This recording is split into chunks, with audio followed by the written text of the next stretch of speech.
जब आप कोई मूवी देखते हैं तो उसकी कहानी आपको 10 साल बाद भी याद रहती है। आप कहीं बचपन में घूमने गए हैं तो आज भी कोई पूछेगा तो आप बता देंगे। लेकिन किताब में कल क्या पढ़े हैं आज कोई पूछेगा तो आधी चीज़ बताएंगे, आधी भूल जाएंगे और हफ्ते बाद तो उसके 10% ही याद रहेगा, बाकी सारा भूल जाएंगे। तो दिमाग वही है, कुछ चीज़ें 10 साल 15 साल पहले की याद है और कुछ चीज़ें 10 दिन 15 दिन पहले की भूल जा रही हैं। तो ऐसा क्यों होता है? तो ऐसा इसलिए होता है, मैं अपने पॉइंट ऑफ व्यू से बता रही हूँ, जैसा मैं समझ पाई हूँ कि जब चीज़ों को हम बहुत मन लगा के और बहुत मन से, बहुत आत्मा से, बहुत दिल से देखते हैं, उसको महसूस करते हैं, तो वो चीज़ें हमारे दिमाग में हमेशा रहती हैं, लास्ट तक रहेंगी। और जब हम चीज़ों को महसूस नहीं करते, बहुत दिल से नहीं याद रखेंगे ना, तो वो थोड़ी देर बाद भूल जाता है। ऐसे हर जगह होता है। बाज़ार में आप जाएंगे, बहुत सी चीज़ें आपकी आँखों से गुजरेंगी, लेकिन अगर कोई चीज़ आपने 2 मिनट रुक के देखा, थोड़ा ध्यान से देखा, तो वो चीज़ आपको याद हो जाएगी। और जिस चीज़ों को आपने नहीं देखा या बहुत सरसरी निगाह से देखी है, वो चीज़ भूल जाएगी। पढ़ाई में भी कुछ यही पद्धति लागू होती है। हमको याद नहीं रहता है तो उसके पीछे भी यही कारण है कि पूरा डेडिकेशन नहीं हो पाता है, पूरे मन से नहीं पढ़ पाते हैं, तरीके सही नहीं होते हैं। जब तरीके नहीं सही होंगे ना तो याद करना कठिन हो जाएगा। तो सबसे पहले तरीक़ों पे बात करते हैं। हो सकता है मेरा तरीका आपको समझ में भी आए, ना भी समझ आए, लेकिन सुनिए, हो सकता है समझ में आ जाए।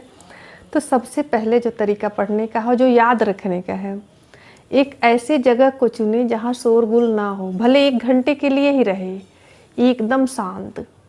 जब आप शांत होंगे, अकेले होंगे, तो बस आप होंगे, आपकी किताब होगी, तीसरा भटकाने वाला कोई नहीं होगा। वहाँ पर ना कोई बात कर रहा हो, ना टीवी चल रहा हो, ना कोई मोबाइल चला रहे हो।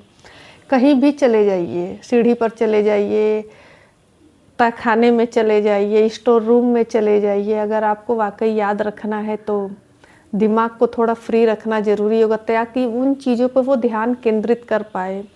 और ऐसे आप रोज़ 1 घंटा पढ़ के देखिए। मेरे कहने से अपने घर का किसी कोने को एकांत बना लीजिए, 1 घंटे तक कोई डिस्टर्बेंस नहीं होना चाहिए, बस आप, आपकी किताब।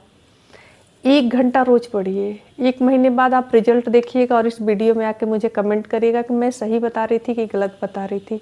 याद रखने का एकदम अचूक निंजा टेक्निक है ये। आप 1 घंटा ऐसे जगह पे जाके पढ़िए जहाँ आपको कोई डिस्टर्ब ना करे। फ़ोन वोन सा आप साइलेंट मोड पे रख दीजिए, एरोप्लेन मोड पे लगा दीजिए, ताकि आपको पता रहे कि अभी फ़ोन 1 घंटे किसी के नहीं आने वाले हैं। क्योंकि जब ध्यान भटकता है सॉरी, तभी हमारे जो याद करने की पावर होती है वो कमज़ोर हो जाती है। तो अभी से, अब जिस एग्ज़ाम की आप तैयारी कर रहे हैं, 1 घंटा अपने लिए एकांतवास तलाश लीजिए, एकदम तैयारी करिए। दूसरी बात क्या होती है कि हम पढ़ने के टाइम में क्या करते हैं, जो हाउसवाइफ होती हैं ख़ास करके, जो जिनकी शादी नहीं हुई है, उनके लिए तो थोड़ा अलग है, लेकिन सबके लिए ये चीज़ें होती हैं कि घर का सारा काम कर लिए, सब कुछ कर लिए, तो दोपहर में पढ़ेंगे, तब तक हम बहुत थक चुके होते हैं और उस समय शरीर थका हुआ होता, उतनी ऊर्जा नहीं होती है, किताब देखने से बोझिल लगता, शरीर आराम खोजता है। ये पढ़ने का उचित समय नहीं है। मेरे हिसाब से पढ़ने का उचित समय सुबह का टाइम है। 1 घंटा ही निकाल लीजिए, किसी भी तरीके से करके आप 4 से 5 अगर पढ़ लेती हैं 1 घंटा, क्योंकि उस समय आप सो के उठी रहती हैं, शरीर पूरा रिलैक्स होता है। उस 1 घंटे में अगर आपने अच्छे से, और उस समय घर में शांति भी होती है, तो ये दोनों चीज़ें एक दूसरे से मैच कर जाएंगी। उस 1 घंटे में आप जो पढ़ेंगी बहुत अच्छे से याद होगा। उसके बाद उठिए, घर का काम करिए, थकिए, धीरे धीरे करते रहिए, कोई बात नहीं है। लेकिन जब थक के पढ़ने आते हैं ना, तो पूरे मन से पढ़ाई नहीं हो पाती, शरीर हमारा साथ नहीं देता है, इसलिए भी बहुत मेहनत के बाद भी चीज़ें याद नहीं रहती है। वो चीज़ें हमें बोझिल लगती है कि जल्दी 4 पन्ना ख़त्म करें फिर सो जाएं। तो ये कारण भी होते हैं कि हमको पढ़ा हुआ नहीं याद होता है। तीसरी बात कि हम पढ़ाई को ना बोझ के जैसा ले लेते हैं, और बोझ कोई बहुत देर तक ढो नहीं पाता है, चाहे वो कंपटीशन का ही एग्ज़ाम क्यों ना हो। अगर आप उसमें एंजॉय करने लगेंगे, आपको उसमें मज़ा आने लगेगा, तो फिर आपको थकान भी नहीं आएगी, आपको चीज़ें याद भी रहेंगी। तो पहले इसको एंजॉय करिए, आप अपने आप में निखार लाइए, आप अपने आप को सुधारते रहिए, खूब तराशते रहिए, रिजल्ट आपको चौंका देगा। आप पहले रिजल्ट की चिंता ना करिए कि नहीं इसी बार मेरा हो जाएगा, इसी में मेरा हो जाएगा। कुछ लोग मतलब मुझे ऐसे भी मिले कि जिन्होंने मुझसे पूछा कि टीजीटी हिंदी की तैयारी हो रही थी, आप अन्यथा ना लीजिएगा, मैं बता दे रही हूँ कि इसी बार वाले में मेरा हो जाएगा। तो मैंने ईमानदारी से कहा कि अगर मुझ पे भरोसा करके मुझसे पूछ रहे हैं और जैसा हिंदी का सिलेबस है 6 महीने में नहीं होगा, आपको कम से कम 2 साल 3 साल खूब मेहनत करना पड़ेगा। बहुत लेंदी सिलेबस है, बहुत मेहनत मांगता है। तो उन लोगों ने मेरी तरफ देख के मुंह बना लिया कि ये ठीक नहीं बता रही हैं। खैर उनको 3 साल से ऊपर हो गए हैं। तो उस वक्त मेरी बात उनको समझ में नहीं आ रही थी और उसके बीच में उन्होंने कई एग्ज़ाम दिए, कहीं रिजल्ट नहीं हुआ।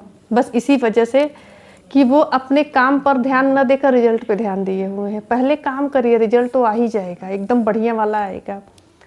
तो पहले फल की चिंता जो वहाँ पे कहा गया है ना महाभारत में, बहुत सही कहा गया है कि आप कर्म करिए, फल आपको अच्छा मिलेगा। जैसा कर्म होगा वैसा मेहनत करेंगे तो फल मिलना ही मिलना है। पहले खुद में निखार लाइए, फिर अपने काम को सुधारिए, पढ़ाई को अधिक से अधिक कवर करने की कोशिश करिए। जब रिजल्ट पे ध्यान होता है ना तो हम उधर नहीं ध्यान दे पाते हैं, और जितना अच्छा आप काम करेंगे रिजल्ट उतना ही अच्छा आएगा। तो ये भी ट्रिक मान लीजिए कि आप पहले स्टडी पर फोकस करिए, सीखने पर फोकस करिए, और रिजल्ट तो आपका है ही। ये तरीका भी आपको याद दिलवाता है। और इसके बाद ये जो लास्ट बात मैं बताने जा रही हूँ कि हम खुद पे ध्यान नहीं देते हैं, अपने सेहत पे ध्यान नहीं देते हैं। ज़्यादा तला भुना खा लिए, मसालेदार खा लिए और बहुत सी भारी चीज़ खा लिए, तो वो शरीर को भारी करता है। कहे हैं ना कि काकचेष्ट अल्पाहारी गृह त्यागी।